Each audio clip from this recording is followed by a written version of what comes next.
அனைவருக்கும் வணக்கம். நம்ம டெய்லியும் banking and SSC point of வியூல 5 கொஸ்டின்ஸ் கரண்ட் அஃபேர்ஸ்லேருந்து பார்க்குறோம். ஸோ, இன்னைக்கு என்ன கொஸ்டின்ஸ் இருக்கு அப்படிங்கிறத பார்ப்போம். First one, Opal Suchata who won the 2025 Miss World title belongs to which country அப்படின்னு சொல்லி கேட்டிருக்காங்க.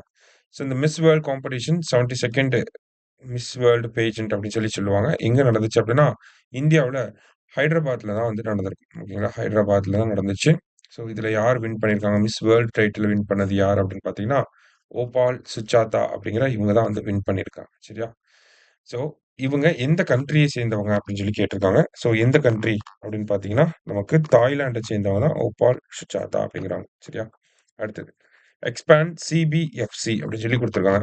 ஸோ, சிபிஎஃப்சி ரீசென்ட்டா பார்த்தீங்கன்னா, அந்த மூவி சர்டிஃபிகேட்ஸ்க்கான ரேட்டிங்ஸ வந்து மாத்திருக்காங்க. யுஏ 7+ அப்படின்னு சொல்லி ஒரு கேட்டகரி கொண்டு வந்திருக்காங்க. யுஏ 13+ அப்படின்னு சொல்லி ஒரு கேட்டகரி. அடுத்தது யுஏ 16+ அப்படின்னு சொல்லி 3 கேட்டகரீஸ வந்து இன்ட்ரோடியூஸ் பண்ணியிருக்காங்க. சரியா? ஸோ, அதனால தான் இந்த சிபிஎஃப்சிங்கிறது கொஸ்டின்ல வந்திருக்கு. சிபிஎஃப்சி அப்படின்னா ஃபுல் ஃபார்ம் என்னன்னா, central board for film certification. Central board of film certification அப்படிங்கிறது தான் நமக்கு கரெக்ட் ஆன்சர். சரிங்களா? Central board of film certification. சரியா? கன்ஃப்யூஸ் ஆயிர வேண்டாம். அடுத்தது, which year has been declared by the United Nations as the international year of glacier preservation அப்படின்னு சொல்லி கேட்டிருக்காங்க. ஸோ, கிளாசியர் பிரிசர்வேஷன் இயர் அப்படிங்கிறத கேட்டிருக்காங்க. சரியா? ஸோ, 2025 தான் international year of glacier preservation அப்படி சொல்லியிருக்காங்க. ஸோ, 2025 வந்து international year of peace and trust அப்படின்னு சொல்றாங்க. International year of quantum technology அப்படின்னு சொல்றாங்க. அடுத்தது international year of glacier preservation. அடுத்தது இன்டர்நேஷனல் இயர் ஆஃப் கோஆப்பரேட்டிவ்ஸ் அப்படின்னு சொல்றாங்க. சரியா? ஸோ, 4 வரும் இதுக்கு. ஸோ, 2025. அடுத்தது, இதுவே 2026னா என்னன்னு சொல்றாங்க அப்படின்னு பார்த்தீங்கன்னா, நமக்கு 2026 வந்து என்னன்னு சொல்றாங்க அப்படின்னா, international year of rangelands and pastoralist அப்படின்னு சொல்லி சொல்றாங்க.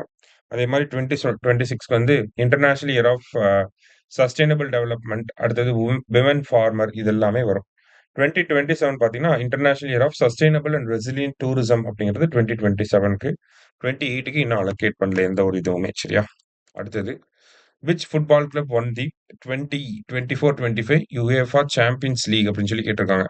ஸோ, யூரோப்ல நடக்கக்கூடிய club football competition champions league யார் வின் பண்ணியிருக்காங்கன்னா, பாரிஸ் செயின்ட் ஜெர்மான் வந்து வின் பண்ணியிருக்காங்க. ஃபைனல் அப்படிங்கிற கோல் கணக்குல இன்டர் மிலான வந்து தோற்கடிச்சிருக்காங்க. சரியா? ஃபைனல்ஸ் எங்க நடந்துச்சு அப்படின்னா, மியூனிக்ல வந்து நடந்துச்சு. ஏன் சிக்னிஃபிகன்ட் அப்படின்னா, பிஎஸ்ஜியோட ஃபர்ஸ்ட் சாம்பியன்ஸ் லீக் ட்ராஃபி இது. அதனால முக்கியமா இருக்கு. சரியா? அடுத்தது, what is the name of the operation under which the CBI arrested 6 members of a transnational cybercrime syndicate அப்படின்னு சொல்லி கேட்டிருக்காங்க. ஸோ, இந்த ஆப்பரேஷன் சிபிஐ ஆப்பரேஷன் பேர் என்ன அப்படின்னா, ஆப்பரேஷன் சக்ராவி அப்படிங்கிறது தான். சரியா? ஸோ, இன்னைக்கு 5 கொஸ்டின்ஸ் பார்த்திருக்கோம். Thank you.